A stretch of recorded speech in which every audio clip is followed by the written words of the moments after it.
안녕하세요. 대단히 반갑습니다. 시필 읽어주는 남자 자한형 이종수입니다. 이번 시간은 네 번째 시간으로 전쟁과 평화란 시필을 읽어드리도록 하겠습니다. 전쟁과 평화. 전쟁과 평화는 톨스토이의 3대 걸작 중에 하나다. 19세기 초 나폴레옹의 러시아 침공이 있었던 것을 시대적 배경으로 해서 그 당시 러시아는 어떤 상황에서 전쟁을 맞이했고 귀족들은 어떤 심정으로 전쟁을 치렀으며 평범한 사람들은 어떤 삶을 살았는가를 보여주고 있다. 영웅으로 칭송받는 나폴레옹보다 자신의 본분에 충실한 삶을 살았던 러시아의 병사에게서 보다 큰 의미를 부여하고자 했던 작가의 심중을 헤아려 보는 것이 필요하다. 이제 갓 소녀티를 벗어난 백작의 딸 나타샤는 사교계의 첫 데뷔를 하게 된다. 두려움과 설렘을 안고 무대에 참석한 여주인공의 출중한 미모로 인해 많은 이들의 주목을 끈다. 안드레이는 나타샤의 집에 묵게 되는데 야밤의 한밤중에 독백을 내뱉는 나타샤의 목소리를 듣고 상념에 사로잡힌다. 안드레이 공작은 만삭의 아내를 여동생 마리아에게 부탁하고 쿠즈노프 총사령관의 부관으로 출정한다.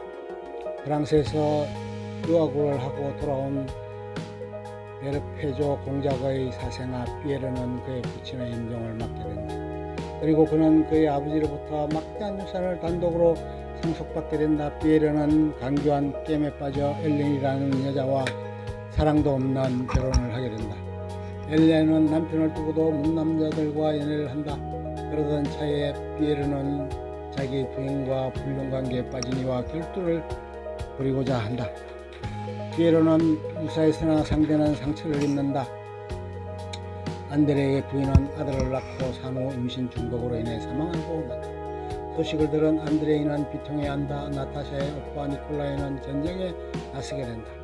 그에게는 사촌 소녀가 열렬히 사모하는 상태에 있었다. 피에르는 자주 나타샤를 찾으며 그녀의 집에 들락거린다. 전쟁이 소강 상태에 이르자 안드레이는 잠시 집에 들른다.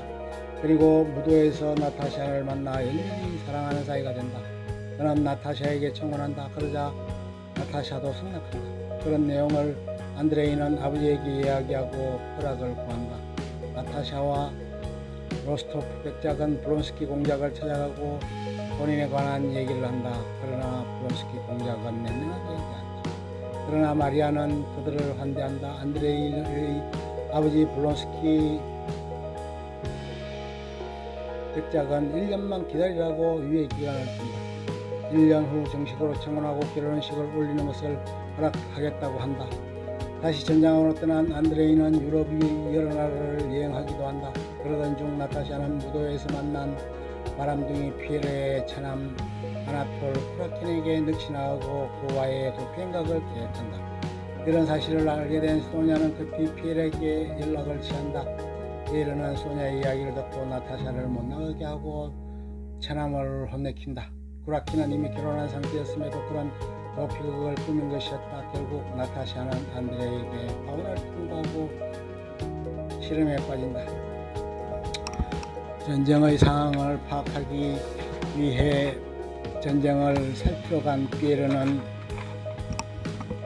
그곳에서 안드레이와 만나 전쟁 상황 등에 대해 의견을 교환한다.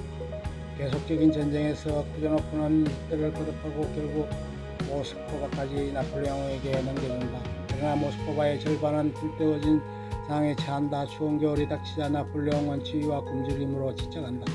한 달 열흘 모스크바에 체류한 나폴레옹은 결국 파리로 돌아가기로 결정한다. 그런 나폴레옹을 저격하려던 피에르는 결국 저격에 실패하고 체포된다. 그리고 포로로 퇴각 행렬에 동참한다.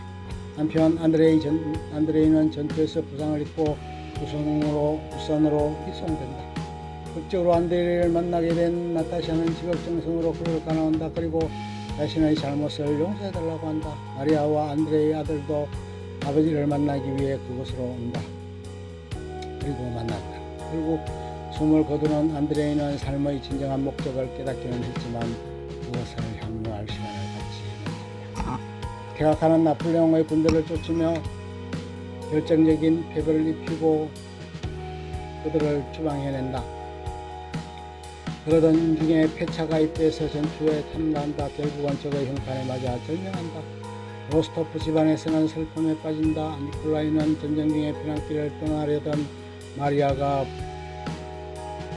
분노한 농민들에 의해 은둔 위기에 당황해서 그녀를 구해내고 그녀에게 구애한다. 그리고 둘은 결혼에 꼴이 난다. 피에로의 아내 엘레는 난행을 거듭하다 임신을 하게 된다. 그러자 그녀는 아기를 지우기 위해 약을 복용했는데 그 약의 부작용에 의해 죽음을 맞이한다. 피에로는 졸지에 혈압이 된다. 포로로 잡힌 피에로는 퇴각하는 나폴레옹 군대와 같이 걷는다. 눈 덮인 전선을 누비며 고초를 겪던 그에게 러시아 병사 포로가 큰 위안이 된다. 그러나 그도 추위와 굶주림을 견디지 못하고 길 위에서 죽음을 맞이한다. 러시아군의 거듭된 공격에 의해 포로를 구성하던 부대도 전열이 무너지고 혼란이 계속되는 틈을 타 피에로는 탈출에 성공한다. 그리고 나타샤를 만나 구원한다. 둘은 결혼해서 단란한 가정을 꾸리고 토끼 같은 새끼를 낳고 행복한 생활을 구가한다. 전쟁과 평화는 세 가문의 삶을 보여주면서 그 시대의 러시아 국민의 삶이 어땠는가를 보여준다. 첫 번째는 블론스키 가문이다. 안드레이 그리고 마리아의 삶이 펼쳐진다. 다음은 대조 백작의 가문이다. 그 속에 피에로가 있다. 그리고 마지막으로 펼쳐지는 것이 로스토프 집안이다. 나타샤, 니콜라이, 페차 등이 있다. 영화에서 만난 안드레이, 멜, 하라와 나타샤, 오드리 헵번은 실제 결혼까지 이어지기도 하고 방대한 분량의 대서사시였다. 전쟁 속에서 진정한 인간의 길이 무엇인가, 어떻게 삶을 사는 것이 필요한가를 보여줬다. 삶의 진정한 의미를 깨우치게 된 피에로는 살아남아야 한다는 것에 절박함을 느꼈고 그것이 근원적인 것임을 느끼게 되었다.